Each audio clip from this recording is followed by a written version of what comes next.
¿Qué tal, gente? Bienvenidos a mi canal.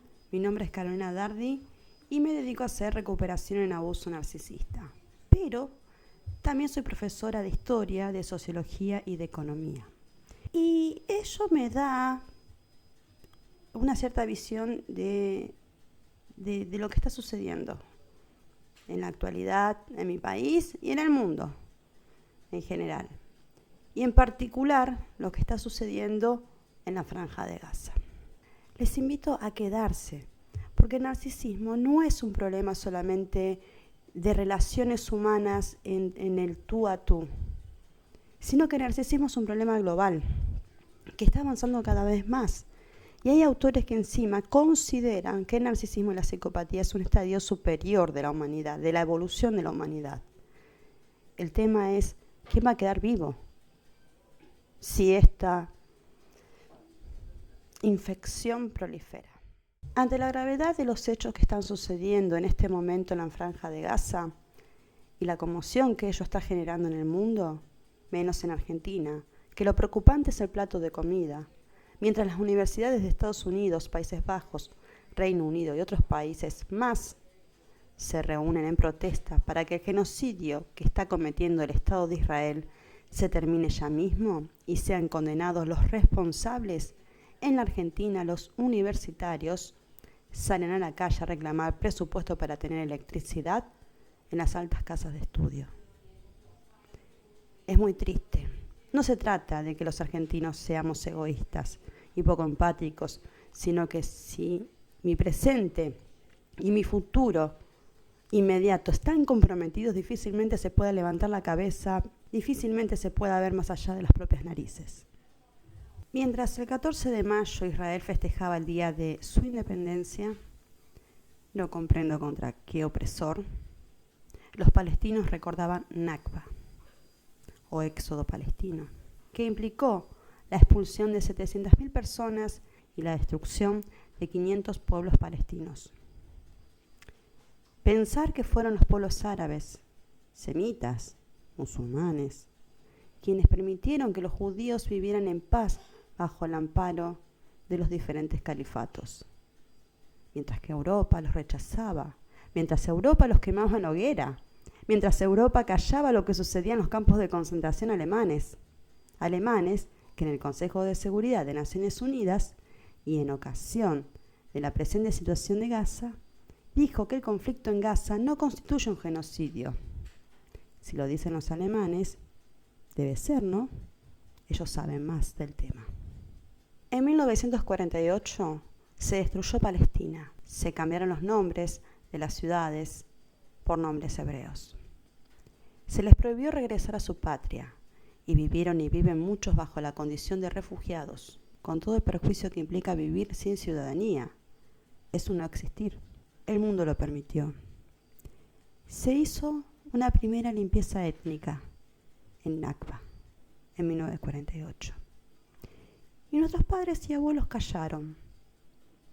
Ello mismo generó sentido de derecho, generó impunidad, porque cada vez que se bombardeó a los palestinos, ya estaban conceptualizados como nadie, como los que no existen. Hace mucho tiempo hablé sobre el narcisismo de los pueblos que se sienten en inferioridad de condiciones, que se sienten en peligro, que han sido castigados a lo largo de la historia y desarrollaron un sentido de grandiosidad y una aprehensión importante en el sentir la patria. Patria. Una palabra que tal vez los argentinos, siendo una sociedad tan heterogénea y con tantos ADNs de las diferentes etnias que han existido en este planeta, es probable que no podamos sentir la patria, como la siente un árabe, o como la siente un chino, o como la siente un israelita. Son pueblos y naciones que existen desde la antigüedad, y nosotros somos nuevitos y a cuadritos, y tal vez no comprendemos acabadamente este sentir. Una cosa es una mera fanfarronería de un sentido patriótico, un patriotismo fanfarrón, nosotros somos los mejores, los más grandiosos, y otra cosa es someter, subyugar, corromper, denigrar, desplazar, negar, cometer genocidio y limpieza étnica de un pueblo contra otro, negándole su condición humana. En 1946, en Jerusalén se cometió el primer atentado terrorista. Pero no te equivoques con los datos. No te equivoques con los datos de la historia. No fueron los árabes, sino que fue perpetrado por alguien llamado Irgun Tzopay Leumi, judío. Fue en el Hotel Rey David, en donde funcionaba el gobierno colonialista del Reino Unido, en donde murieron 92 personas, incluidos el terrorista, y 18 judíos más que se encontraban en el lugar. Así comenzó el terrorismo en Palestina. Parece que desde ese momento la muerte de los propios fue instrumentalizada para la victimización. Antes de que Hitler cometiera genocidio, hubo en Europa, y Estados Unidos también, un proceso en el cual se les negó la condición humana. Este es un proceso necesario para construir enemigos, cuando se tiene la intención de exterminar al otro. Una guerra jamás comienza con una bomba, sino que comienza con un proceso psicológico previo, en donde se endemoniza al otro con la finalidad de liberar de culpas a quien asesina. Y esto de convertir al otro en enemigo y un objeto persecutor, ¿no se parece acaso al proceso mental que hace un narcisista cuando te convierte a vos en el contexto de una pareja en su enemigo? No radica ahí las bases de la venganza narcisista, en donde él entiende que vos que sos el otro, debes de ser eliminado. En la relación de pareja con un narcisista esto se produce de un momento a otro. Pero cuando se trata de enemigos nacionales, esto es un proceso que lleva mucho más tiempo. Es un proceso que implica el financiarlos incluso, implica el dividir a una sociedad. En 1964 se crea la OLP. El 13 de diciembre de 1988, en un discurso en la Asamblea General de Naciones Unidas, Yasser Arafat renunció al terrorismo y condenó todas sus formas. También pidió la implementación de la resolución de partición de 1947 y la retirada de Israel de los territorios ocupados. Me pregunto, si vemos a San Martín o a Belgrano como terroristas cuando buscaban la liberación de nuestras tierras, o si vemos a George Washington como terrorista. Seguramente que no, seguramente los vemos como héroes, como patriotas, para consolidar nuestra patria, nuestras tierras, nuestra cultura. Pero ¿qué fue lo que sucedió con Yasser Arafat? Terminó siendo envenenado en un hotel en Francia, ya que él proponía un Estado laico palestino. Y pregunto, laico. Si en Medio Oriente no hay nada laico. Son todas teocracias y dictaduras, incluido Israel, en donde no hay libertad de prensa, en donde Netanyahu pretendía nombrar él mismo a los jueces de la Corte Suprema.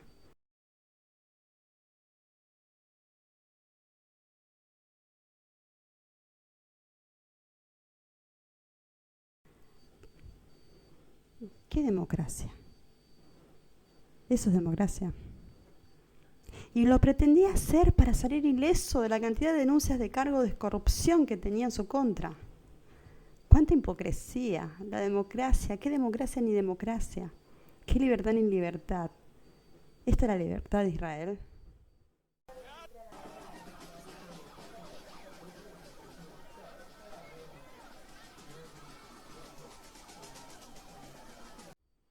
Laico. Israel. Laico. Si hasta para contraer matrimonio o divorciarte en Israel hay que pedir permiso primero, ¿por qué no mejor aceptar quiénes son? Y punto. Son pueblos en donde lo religioso rige la política. ¿Pero esto es malo en sí? ¿Per se esto es algo malo? No. Son culturalmente diferentes. Pero lo curioso es que fueron pensadores judíos quienes crearon la ciencia de la epistemología para divorciar la razón de la fe, lo cual fue muy útil para la construcción de una sociedad capitalista occidental, con falta de fe, con falta de comunión, con falta de empatía, consálvese con quien pueda y solo mejor que acompañado. En donde se destruyó el núcleo central de la sociedad, que es la familia. En donde los hijos pasaron a ser una carga para el desarrollo personal del ser humano. Israel mismo construyó Hamás para dividir a la sociedad palestina, para terminar de dividir Gaza y Cisjordania. Así, Hamás quedó políticamente a cargo de Gaza y Cisjordania por la Autoridad Nacional Palestina, organismo al cual las FDI les patea la puerta como y cuando quiere. Ni ellos mismos ya lo niegan y romantizan esta atrocidad, más las torturas que cometen, y las plasmaron en una serie muy exitosa llamada Fauza. De este mismo modo crearon ISIS para endemonizar al Islam y hacer lo mismo que hicieron allá en 1916 cuando fue asesinado en un atentado el archiduque Francisco Fernando en Sarajevo, en manos de un terrorista que en teoría estaba vinculado con los rusos para que el Imperio Austrohúngaro le declare la guerra a Rusia. Y como Alemania era aliada del Imperio Austrohúngaro, también le declara la guerra a Rusia. Y así se inicia la Primera Guerra Mundial.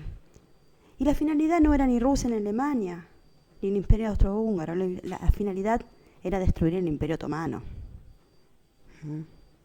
Desde allá viene el plan. Desde esa época. Ya que en 1897 se crea el sionismo y se crea este plan.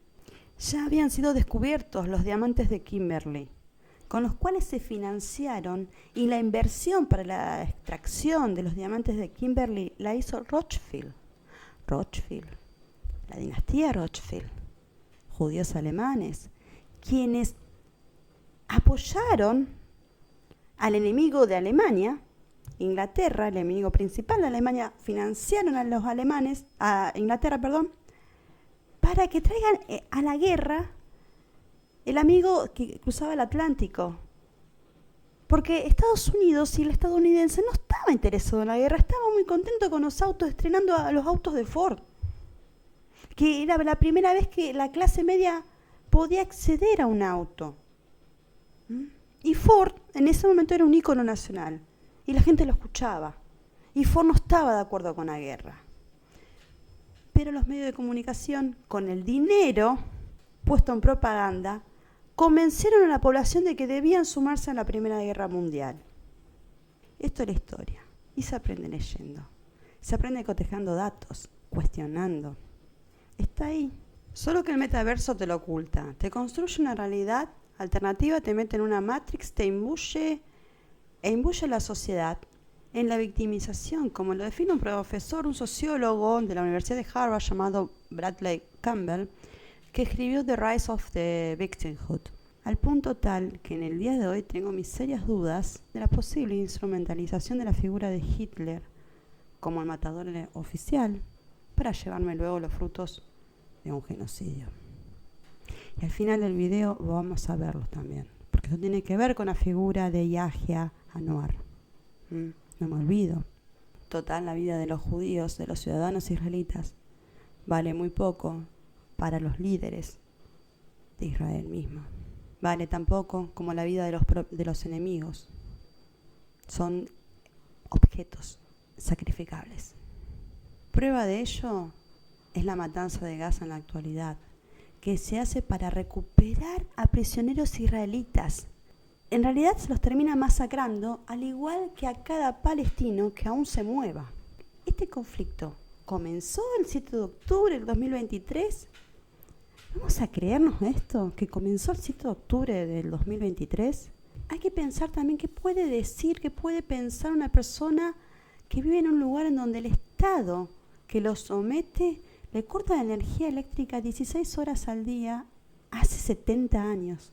En donde le cierra el grifo del agua cada vez que quiere, en donde deben de comprar lo que vende el opresor, que deben de reconstruir sus ciudades bombardeadas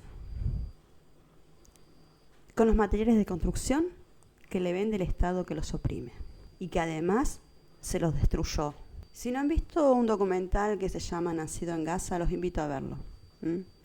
Se filmó desde dentro, desde lo que sienten los niños en Gaza. Las niñas quieren ser doctoras para salvar a la gente.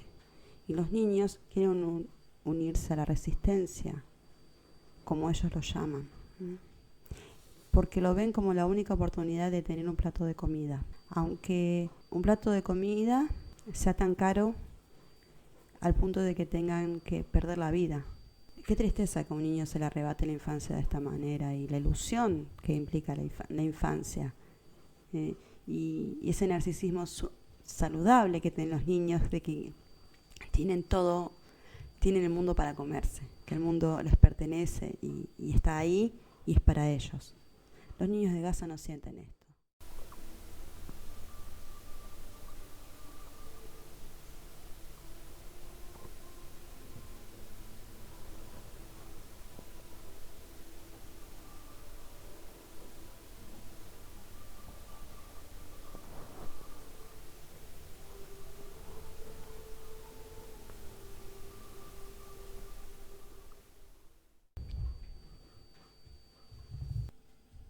Los invito a pensar por un momento cuánto les cuesta a cada uno de ustedes establecer un equilibrio saludable entre el deseo de justicia y el de venganza después de haber sufrido un abuso narcisista, que no es otra cosa que una opresión. Bueno, Nakba fue una injusticia. La subyugación, el apartheid, el colocar a los palestinos como apátridas en papeles, el genocidio de octubre del 2023, son todas injusticias. Con esto no estoy diciendo que el Estado de Israel deba desaparecer. ¿Es esto posible? Sin consecuencias, cuando hay familias enteras que han construido sus vidas en ese lugar, aún siendo colonos, aún teniendo mucho pensamiento poco deseable, que lo vamos a analizar en este video. No me parece que hoy día sea prudente hacer desaparecer a un pueblo entero solamente porque no me gusta lo que hace. Rousseau, el filósofo de la libertad, de la Revolución Francesa, decía que un pueblo puede retomar el uso de la fuerza previamente dada y renunciada por los individuos hacia la figura del soberano, que era el único que tenía la potestad de la violencia, de la coerción sobre el pueblo, pero puede retomarla y quitársela al soberano y rebelarse contra los tiranos, rebelarse contra de quien lo oprime. Parece ser una idea muy válida para la Francia burguesa, pero no es una idea válida para los palestinos sometidos. Dirán que no se están rebelando en contra del soberano israelita, sino contra de los civiles inocentes. ¿El yugo israelita acaso no recae sobre civiles inocentes? Y desde hace 70 años se asesina niños, a civiles desarmados, solo que desde octubre del 2023 se lo hace a gran escala. Otra idea construida desde el metaverso es que si no apoyas a Israel en su legítima defensa, entonces sos antisemita. Estás apoyando el holocausto, lo estás glorificando la masacre del 7/10 del 2023.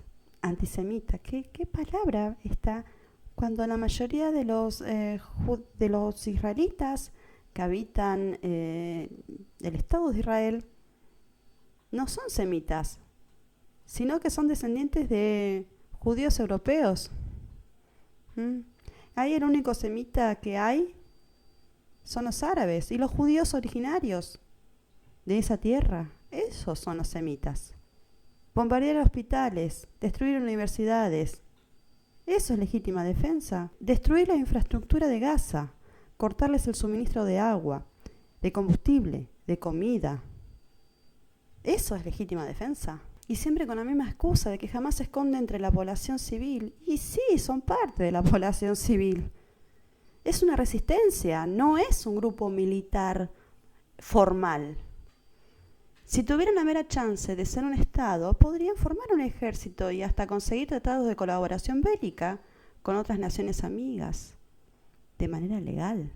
Resulta muy funcional no darles esa chance de ser un Estado independiente y oportuno que tengan una milicia que en vez de ser vista como resistencia es vista como terrorismo.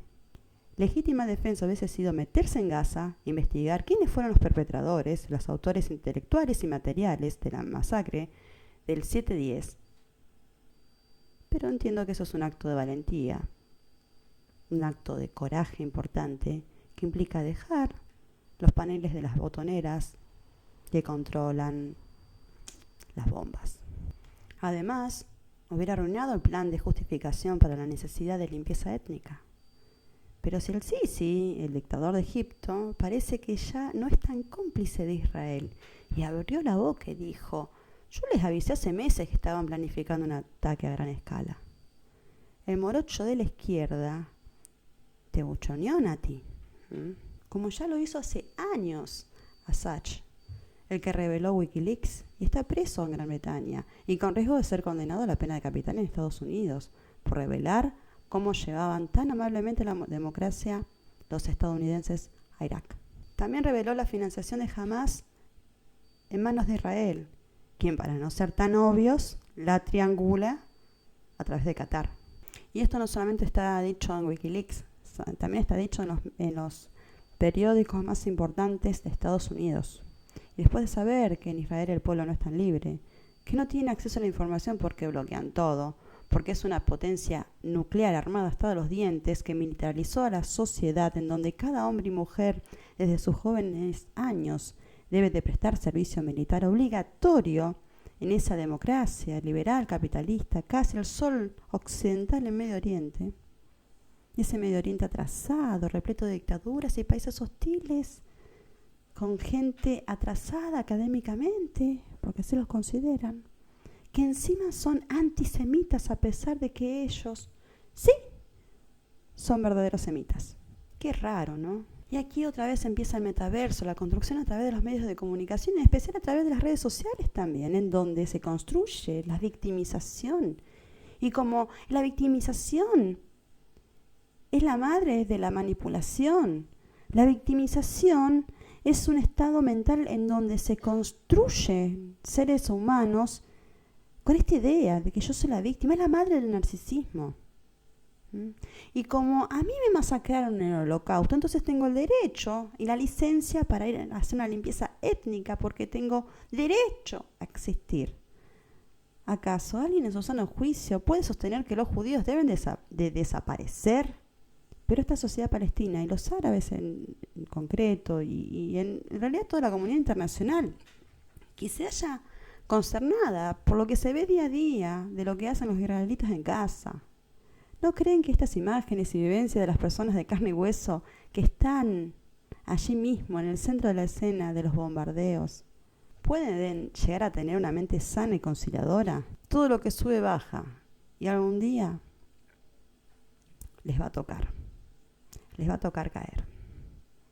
Y me pregunto si el mundo en ese momento va a tener la empatía o recibirán la misma empatía que ellos les dieron a las personas que están subyugando a los palestinos. Y eso me preocupa. Y el responsable de esa eventual nueva masacre, ¿quién va a ser? Directamente, por supuesto, quien la cometa. Ese es el responsable indiscutible, siempre directo. Pero indirectamente, ¿quién va a ser el responsable de esa eventual masacre que se venga? Los líderes actuales de Israel, que se les fue la mano. El mismo dolor que produce ver bebés palestinos destrozados. Espero que se siga sintiendo si estos bebés son israelitas. Si estos bebés, si son niños, si son bebés, si son ancianos, si son adolescentes, si son civiles desarmados y no preparados para la lucha. Solo los militares están para la guerra. La población civil siempre es inocente y la misma sociedad israelita es inocente de Netanyahu, quien controla los medios de comunicación, redes sociales, la justicia israelita. Se alió a la ultraderecha sionista para volver al poder. Creó esta guerra contra civiles inocentes porque no hay un ejército ahí que luche contra otro ejército, como lo que sucede entre Rusia y Ucrania, que hay dos ejércitos que están luchando. Sí, hay víctimas civiles, sí, pero mucho menor proporción que lo que sucede en Gaza, porque hay 2 ejércitos, hay personas uniformadas, distinguibles. Incluso tuve la curiosidad a ver qué dicen los medios de comunicación israelitas, y sigo una cuenta oficial, Israel en español, una cuenta oficial del Estado de Israel. Y solo lo que puedo decir es que le pido a Dios que el engaño no me sea indiferente. Si un traidor puede más que unos cuantos, que esos cuantos no lo olviden fácilmente. Cuánta mentira, cuánta victimización, cuánto sentido de derecho de masacrar al otro porque hace 80 años masacraron a mi pueblo, que no fueron los palestinos quienes los masacraron. No son los palestinos los amalecitas, que hay que matar hasta el último niño. You must remember what Amalek has done to you, says our Holy Bible. And we do remember, and we are fighting. Our brave troops and combatants who are now in Gaza or around Gaza and in all other regions in Israel are joining this chain of Jewish heroes, a chain that has started 3,000 years ago from Joshua ben Nun until the heroes of 1948, the Six-Day War, the 73 October War, and all other wars in this country. Our hero troops, they have one supreme main goal: to completely defeat the murderous enemy and to guarantee our existence in this country. We've always said, never again is now. Pero vamos a meter un poco de aspecto psicológico a esta cuestión de la guerra, o genocidio, o crímenes contra la humanidad, porque guerra es cuando hay 2 ejércitos enfrentados. ¿Y cómo se construye la mentalidad del criminal de guerra? ¿Cómo puede ser que alguien sea capaz de cometer estas atrocidades contra otros grupos de seres humanos? En todo lugar, en todo momento, siempre hay gracias a Dios, un grupo reducido de psicópatas. Y la regla es esta, que hay minoría de psicópatas. Entonces, no es extraño pensar que también en el contexto de la guerra hay psicópatas y son su minoría en realidad. Pero ellos tienden a complicar el contexto de la guerra, que ya en sí es una situación devastadora. Pero ellos la perciben como una experiencia excitante, sumamente excitante. Los psicópatas son amantes del riesgo. La adrenalina los ilumina, mientras que las personas normales, cuando estás expuesto a una situación de adrenalina, quedas planchado porque te consume un montón de energía. Y los psicópatas quedan calmados, es la droga que los ilumina. Ellos hacen en sí un proceso de catexis con la guerra, la embisten literalmente, al punto de considerarla como algo puro y sagrado. El mismo Hitler ha escrito en su libro Mein Kampf, Mi lucha, que los mejores años de su vida fue cuando participó en la Primera Guerra Mundial como soldado. De hecho, fue condecorado por su valentía en combate. Los psicópatas suelen ser valientes. Para nuestra fortuna, este tipo de gente son minorías. El resto de gente es regular, normal. No sé si decir normal en este contexto, no sé si la mente de un soldado israelita adoctrinado en el odio étnico esté muy sana. Pero seguramente la mayoría son personas amorosas con sus seres queridos que en un contexto de acción bélica se ven transformados por lo que ellos mismos están llamando guerra. De que van, porque estos muchachos van convencidos de que van a una guerra, solo que no le avisaron que el enemigo es medio como imaginario o es tan diminuto o se esconde tan bien que termina masacrando a la población civil, y este proceso es real, La experiencia de la guerra, ya sea en contra de un ejército o en contra de una población civil inocente, o contra un enemigo que se esconde en túneles, que parece un fantasma, en sí es una experiencia real, y esta experiencia real transforma al ser humano. Hay determinadas condiciones para que se dé esta transformación en las personas expuestas a la situación anormal que los condiciona, porque la guerra es anormal. Están expuestos a esta inusual situación que al final nos termina transformando como seres humanos. Y la primera de ellas es una serie de reacciones a los vínculos y a la intimidad. La realidad es que cuando se está en guerra se tiende a tener un contacto íntimo con el enemigo, con los testigos, observadores como la ONU, sus familias, sus hábitats, sus pueblos, sus ciudades, su cultura y su sociedad en general. Aún cuando se tiene un mínimo vínculo. Y es normal cuando las personas están expuestas las unas a las otras. Y ello mismo se percibe como una amenaza a la vida propia. Porque se supone que no hagas vínculos con tu enemigo. Se supone esos niños, esos ancianos, esos adolescentes son un peligro para tu existencia. Son amalecitas. Están considerados amalecitas. Y esto hace activar una serie de defensas psicológicas.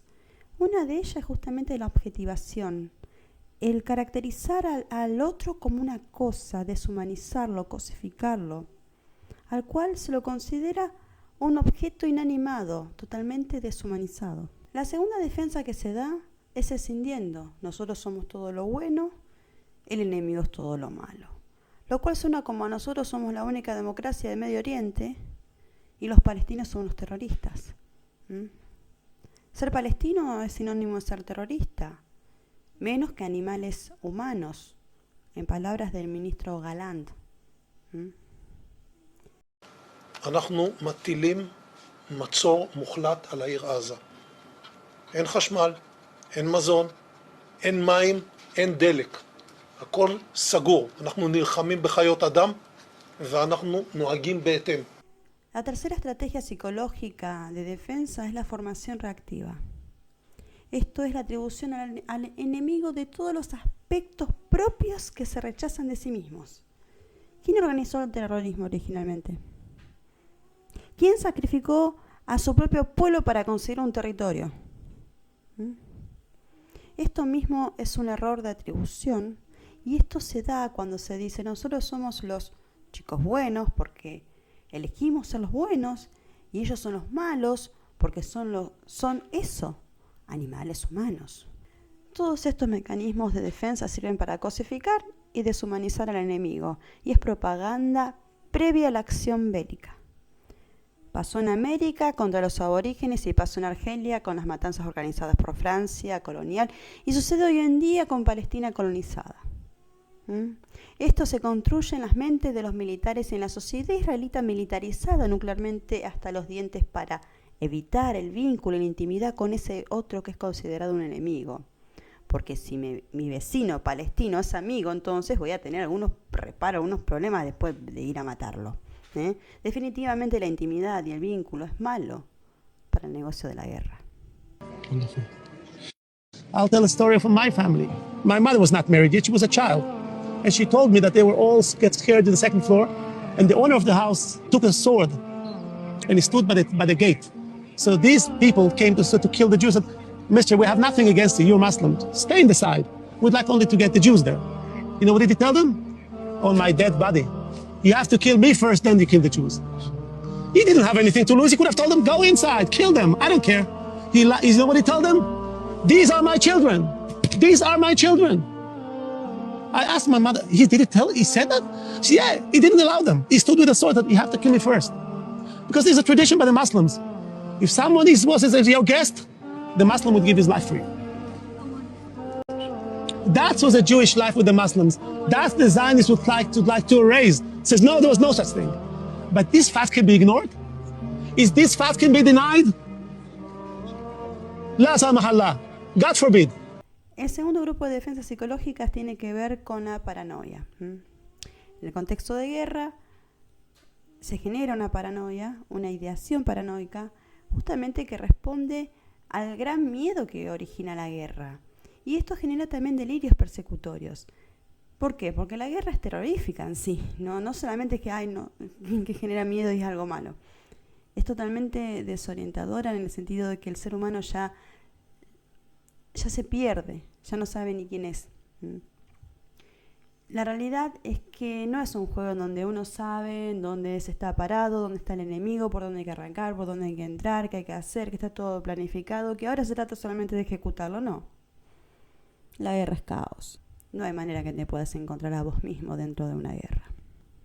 Es como estar atrapado en una pesadilla de la cual, de hecho, puede ser que no te despiertes. Y por ello esto genera un montón de paranoia, una situación que supera al miedo para pasar al terror mismo. Si esto no fuese así, cierto, ¿por qué esa abogada israelita en la Corte Penal Internacional se alarmó tanto y no sé, te parecía que como que le iban a atacar con una bomba dentro del recinto de la Corte Penal Internacional, cuando alguien simplemente le gritó mentirosa? To reject the request for the modification and indication of provisional measures submitted by the Republic of South Africa. No era para tener tanto miedo, eso responde a una paranoia, o qué es una cola de paja, pero me parece más que es una cuestión de paranoia.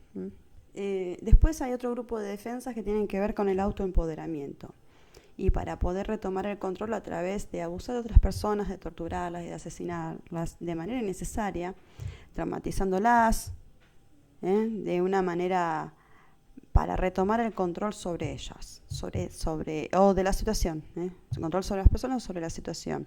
La realidad es que no puedes controlar absolutamente nada en un contexto de guerra. No puedes controlar a tu enemigo, no puedes controlar ni a tu propia unidad de comando, ni te puedes controlar a vos mismo, ni puedes controlar a las propias almas que caen en desgracia en tus manos, si sos un soldado de estos israelitas. Estas personas se dicen: esto es un acto necesario para la autodefensa, o estoy haciendo esto por un interés bueno superior, por mi patria, porque soy un salvador, soy un rescatador. Imagínense los soldados que llegan y encuentran a un rehén y rescatan a un rehén. Son los más rescatadores del planeta. Se debe sentir muy gratificante esa experiencia. O estoy previniendo un ataque, lo hago de manera preventiva para cuidar a mi pueblo. Y todo esto reduce la ansiedad que genera el enfrentarse con esta crueldad. Somos los buenos chicos, estamos del lado correcto, y el enemigo en el lugar de los malvados. Y esto es un lugar muy moralista, propio de la Edad Media, además. Y este eslogan que tiene: Dios está con el pueblo de Israel, esta concepción de que somos elegidos, y esta legitimación a través de una frase, en realidad.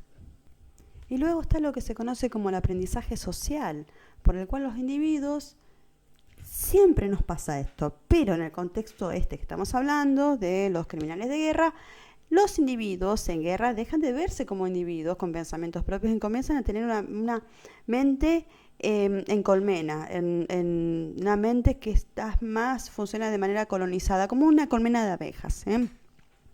Empiezan a tener esta suerte de infección y se empieza a esparcir, y así la conducta propia es moldeada por la conducta ajena, y esto es estadístico. Si una persona es miembro de una unidad militar que tiene como actividad usual torturar, el abusar y el asesinar, vos vas a terminar haciendo lo mismo, porque somos la media del grupo con el cual nos juntamos. Y esto se hace justamente con la intención de pertenecer, de ser parte de ese grupo. Porque si en la guerra vos no sos parte de un grupo, entonces sos soldado muerto. Necesitas a tu unidad para que te cuide las espaldas. También sucede que dentro de la guerra, a pesar de lo triste que es en sí misma toda la situación que se vive en ese clima, cuando se sale a una misión que no sabes si vas a regresar, después del regreso se suele haber un clima de júbilo y algarabía, y uno de afuera se queda: ¿por qué los soldados se ríen, toman cerveza y hacen un asado? Cuando acaban de matar no sé a cuántas personas. ¿Por qué festejan? ¿Son sádicos? No es por sadismo, sino es la alegría de haber sobrevivido. Pero además, cuando estás con compañeros de una unidad militar, no es que te vinculás con ellos necesariamente porque tenga otros vínculos en común más allá de lo que es la patria, que es un vínculo importante, ¿eh? No hay que subestimarlo. Pero creas vínculos con ellos más que nada para el cuidado de tus espaldas, porque ellos te garantizan la supervivencia. Ellos aparentemente comparten tus valores, solo aparentemente, no siempre, y ellos son entonces los buenos chicos y seguramente vos querés pertenecer a los buenos chicos. Si alguien está bien parado psíquicamente en este contexto anormal de guerra, a pesar de la situación anormal que representa, te exige comportarte de una manera normal para poder pertenecer a esta unidad, a este grupo que te está cuidando las espaldas, aún así podría resistirse a cometer crímenes de guerra. No creo que todo soldado sea un criminal de guerra. Algunos crímenes vienen desde las órdenes mismas de Netanyahu y de su ministro Gallant, pero no creo que cada uno de los soldados que está en suelo gazatí, en suelo palestino, y que tiene la oportunidad de tener a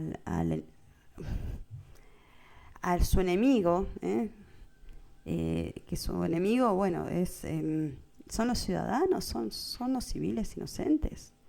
Están mirando mal al enemigo, están construyendo enemigos donde no los hay. Y de que tiene a ese otro ser humano enfrente, tiene siempre la posibilidad de elegir si quiere ser un criminal de guerra o no.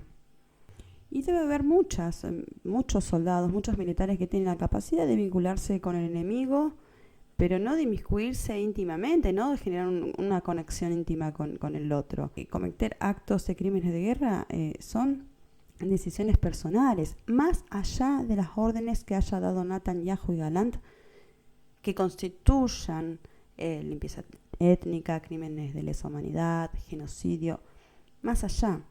¿Por qué lo digo? Porque se han descubierto fosas comunes en las inmediaciones del hospital Al-Shifa y no sé si fueron órdenes de Netanyahu o de Gallant de ejecutar a civiles que estaban hospitalizados, mujeres, niños. Algunos le han cortado la cabeza, otros cadáveres aparecieron esposados en esta fosa común. Entonces fueron ejecuciones sumarias en el mismo lugar de personas que estaban hospitalizadas, que no se podían trasladar a otro lugar, y también del cuerpo médico.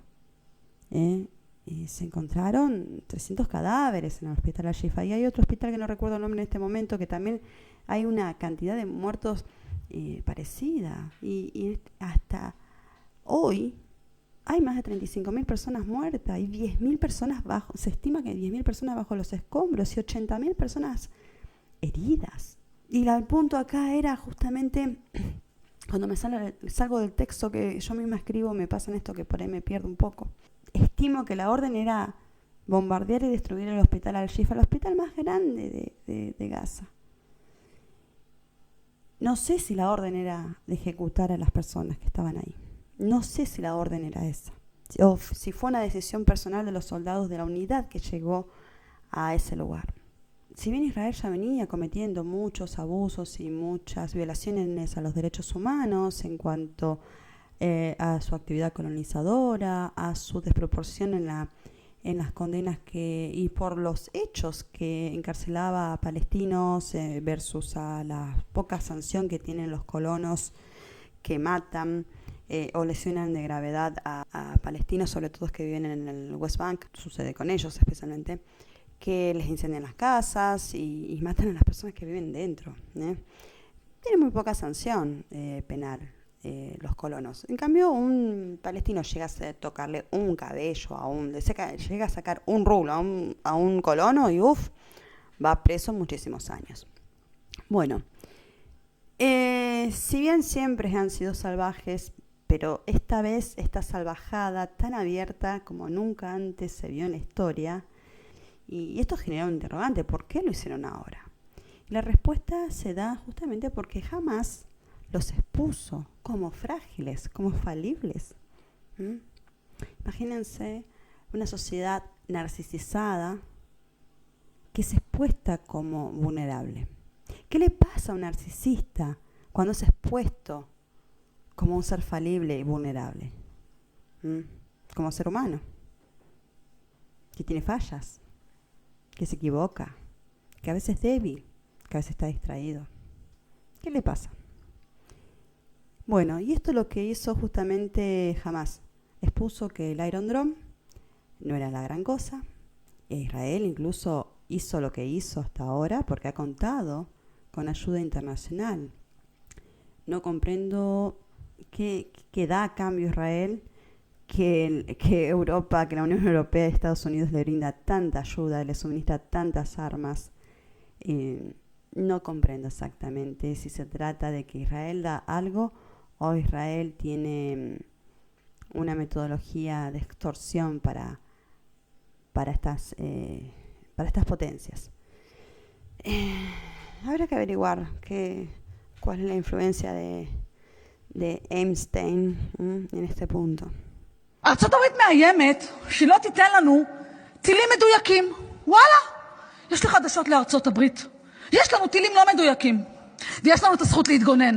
אז אולי במקום להשתמש בטיל מדויק ולהוריד חדר ספציפי, או בניין ספציפי, אני אשתמש בטילים הלא מדויקים שלי, ואני פשוט אמוטט 10 בניינים. 10 בניינים, זה מה שאני אעשה. ¿No parecen estos pataletas de narcisistas? Bueno, me pregunto si las bombas de fósforos prohibidas por la comunidad internacional serían armas precisas.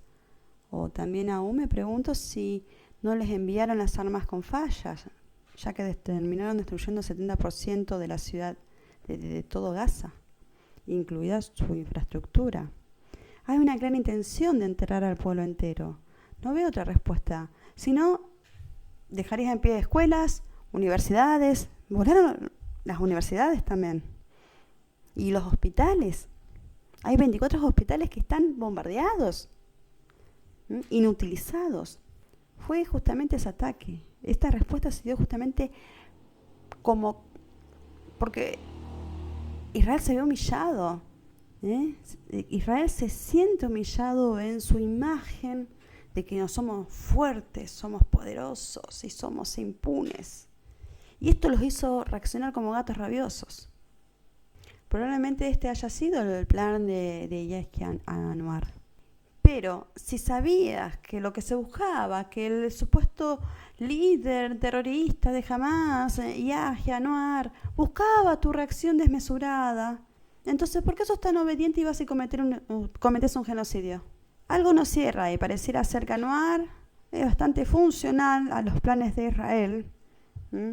De hecho, estuvo preso 22 años en una cárcel y de allí, y según los funcionarios, dicen que él manifestaba abiertamente de que se iba a encargar de destruir a Israel, y había sido imputado por el homicidio de 12 palestinos que había asesinado por haber sido buches de Israel. Y bueno, y eso es lo que llama la atención. ¿Por qué lo soltaron? Si el tipo abiertamente decía que iba a destruir Israel, ¿por qué soltás a un tipo así? Soltá a otro. ¿Cuánta gente está por nada encarcelada en las cárceles de Israel? ¿Por qué soltás a un tipo así? Nati debe saber ver para qué le sirve. En el plano de la realidad, Israel ya ha perdido esta guerra. En Medio Oriente la población ha dejado de consumir productos de capitales sionistas. Europa ahora y en Suiza hacen publicidades en las estaciones de buses con respecto a ciertas bebidas, cola, que alimenta el genocidio. Entre otras marcas también, no es la única, por supuesto. Si a ustedes les interesa, pueden averiguar cuáles son las marcas que están siendo boicoteadas en Medio Oriente. Boicoteadas en el sentido de no consumirlas, porque estas son las que pagan las balas y sostienen a ese ejército, en definitiva. Y los países occidentales, orgullosos de la libertad, ya no pueden contener las mentiras y las extorsiones del lobby sionista. justamente. En primer lugar, ¿por qué Hamás está ganando la confrontación o la situación? No sé, no los quiero llamar la guerra porque ejército contra población civil no es guerra para mí. Pero en sí Hamás, como milicia, como organización política militarizada y pseudo militarizada, logró vulnerar las defensas israelitas y ya la gente no se siente segura dentro de las corredizas fronteras de Israel. Hamás mató a 2.000 israelitas. La mitad de ellos eran militares. Los otros eran civiles. Los israelitas que pueden emigrar lo están haciendo. Un Estado que invitaba a la inmigración, ahora se le está yendo a la gente que puede emigrar. Además, a gente que era útil como escudo humano. Se ha generado en el pueblo israelita una enorme debilidad mental en el sentido de generarse una enorme incertidumbre. La gente ya no se siente segura dentro de ese país. El genocidio contra palestinos ha detenido las inversiones extranjeras. De hecho, los chinos están asustados de seguir invirtiendo en el puerto de Haifa. Después de todo, Gaza también es un territorio que da al Mediterráneo. Se podría trasladar también el puerto. El genocidio está diezmando la economía israelita. La calificación crediticia de Israel ha sido rebajada, ya que debe mucho dinero. El costo de la defensa de esa noche de misiles de Irán fue de $1 billón en una sola noche. Porque, ¿qué se creen? Que los estadounidenses, los británicos, los franceses y los jordanos les derribaron los misiles de manera gratuita. No, seguramente que no. Y vamos a aclarar también que este bombardeo que se lanzó desde Irán hacia Israel no fue porque a Irán se le ocurrió, fue como respuesta después de del bombardeo y la destrucción de la embajada de Irán en Damasco, violación de la soberanía territorial de otro estado, un acto ostentosamente de guerra. O sea, buscaban eso, y después de que Irán tiró los misiles y quiso dejar las cosas ahí, tal vez estratégicamente, porque comprometió en sí la economía israelita, Israel vuelve a bombardear Irán y bombardea unas centrales eléctricas. No se quedó callado Israel después de la que se mandaron en Siria. La causa palestina hoy en día se ha vuelto una cuestión muy importante en la agenda geopolítica mundial. Y la creación de un Estado palestino ya es una cuestión de tiempo, la cual podría utilizarse eventualmente como plataforma donde se lanzaría un ataque a Israel, donde ya no se podrían defender si el ataque es a gran escala, porque se vio que el Iron Dome no funciona si son muchos los misiles que se lanzan al territorio de Israel desde una corta distancia, lo cual representaría el acta de defunción del Estado de Israel, como único Estado judío en el mundo. Probablemente recibiría el mismo trato que le dio su enemigo,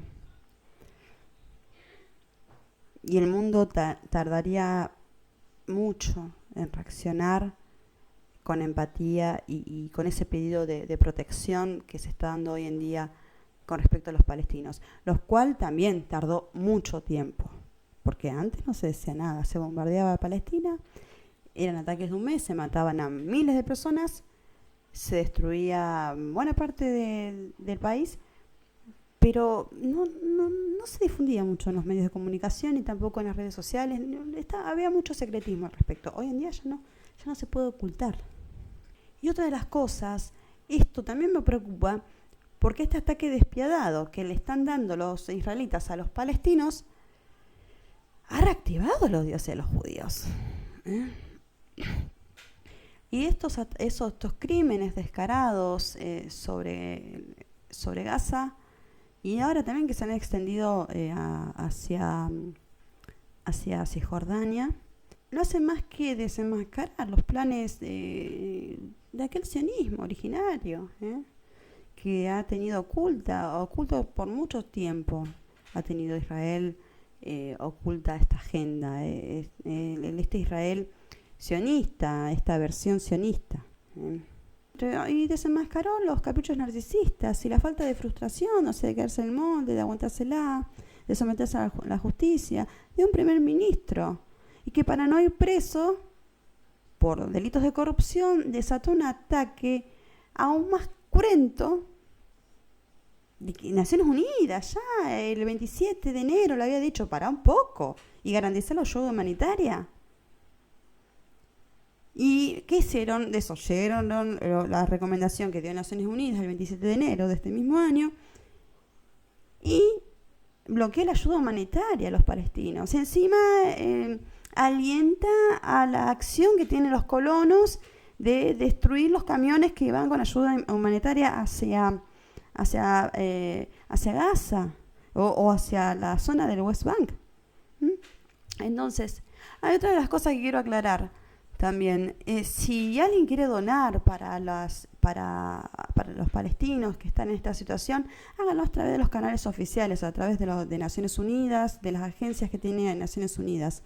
No lo hagan por un pedido que les haga algún palestino directamente, porque no sabemos si es palestino, no sabemos si es un vivo que se está aprovechando de la situación, de la desgracia ajena.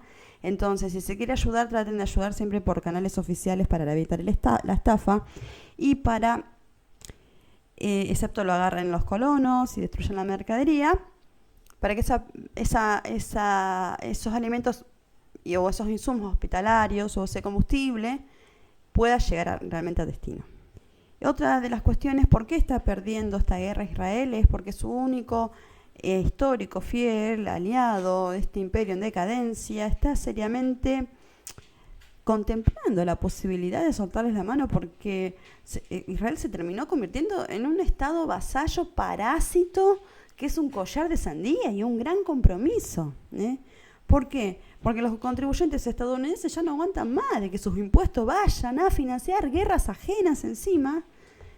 Y mientras Estados Unidos está lleno de homeless, el salario quedó para allá abajo y las calles están también, hay lugares específicos donde hay gente zombie por la droga, que está ya totalmente out del sistema o de posibilidad de recuperación.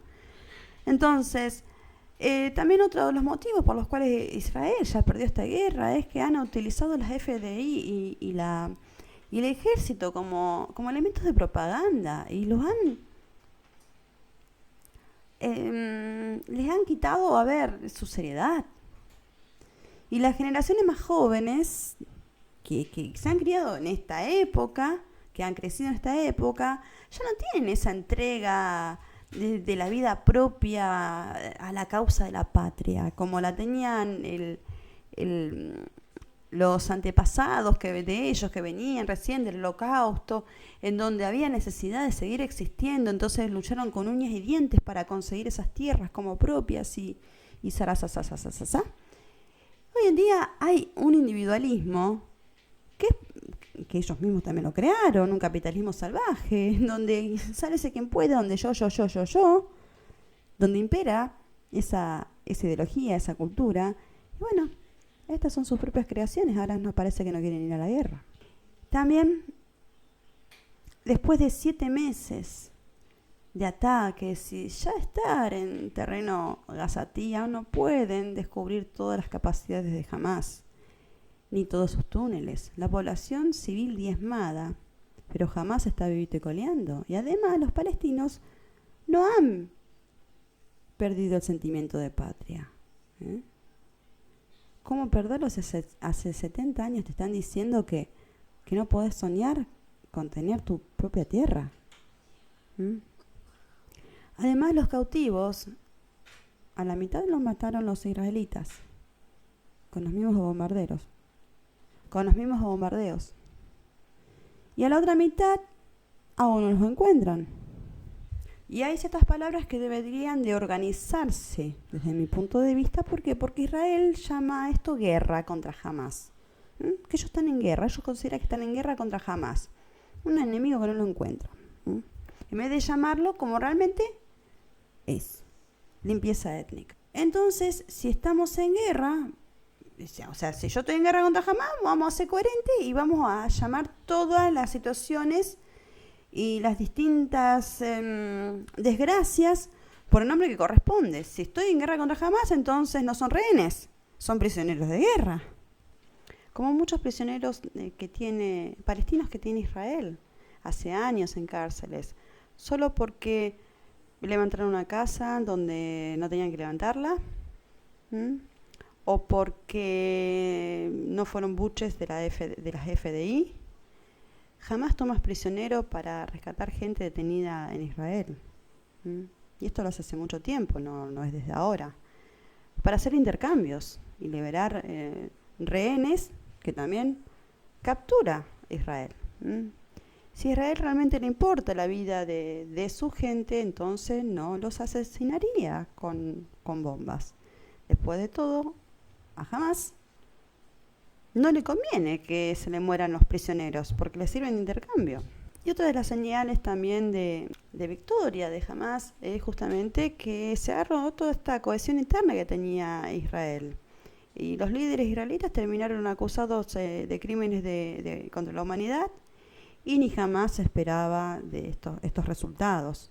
España no le renovó más la ayuda de armas, los servicios secretos hackearon el teléfono del presidente y de su esposa y parece ya que Europa está dejando de ser extorsionada por el lobby sionista ante la magnitud de los hechos que todos estamos pudiendo ver a través de los medios de comunicación más coherentes. Incluso la CNN está hablando cosas que antes la BBC, la CNN está exponiéndolo, cosas que antes se callaban la boca, obviaban, hablaban de, no sé, del básquet, de cualquier cosa, menos de la noticia importante.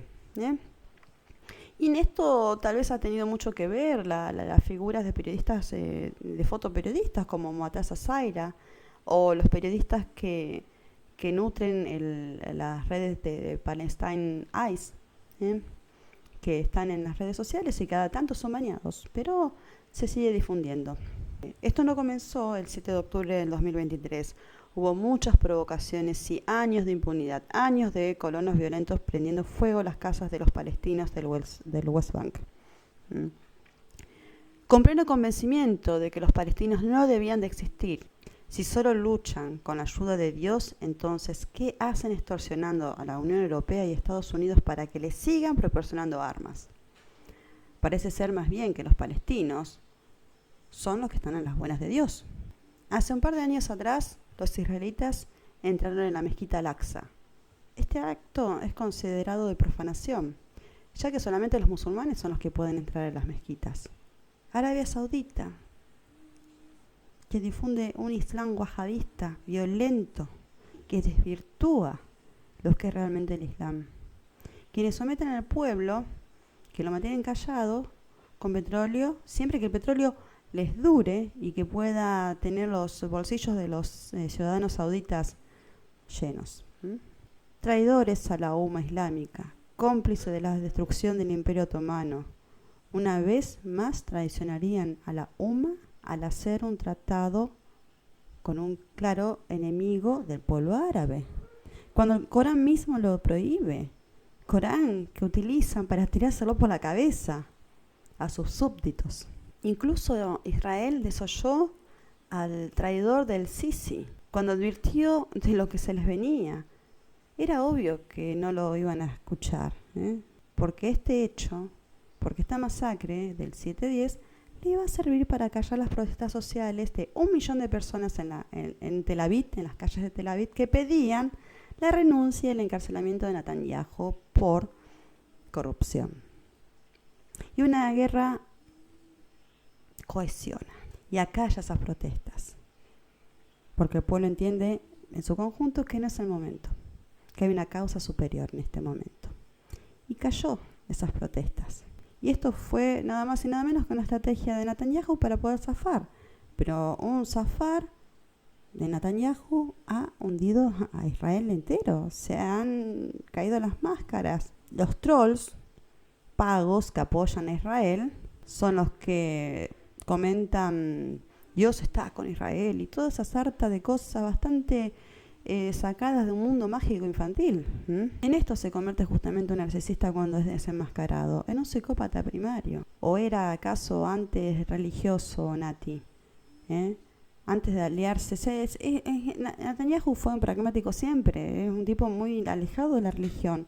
Y cuando le combinó se alió con la extrema derecha religiosa del sionismo para poder ganar estas elecciones, las últimas elecciones. Israel te reclama preso por corrupción.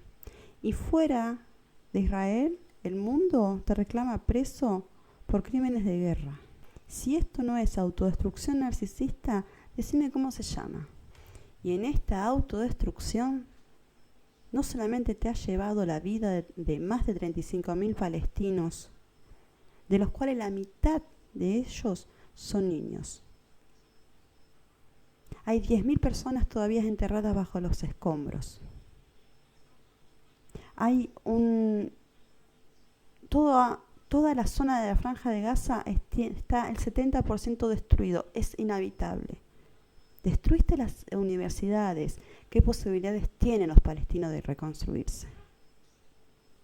Destruiste los hospitales. Trasladás a la gente de lugar en lugar dentro de una franja que es mínimo, que es un territorio mínimo, que habitan casi 2 millones de personas. Los tenés vagando con hambre, caminando por rutas que mandás a atacar mientras están evacuando. Tu autodestrucción narcisista destruyó a todo un pueblo. Y también estás destruyendo a tu propio pueblo judío. ¿Qué será de Israel después de esto? Damas y caballeros, gracias por escuchar este extenso video, pero necesitaba hacerlo. Nos vemos en los próximos videos, hablando sobre el abuso narcisista interpersonal de persona a persona, face to face.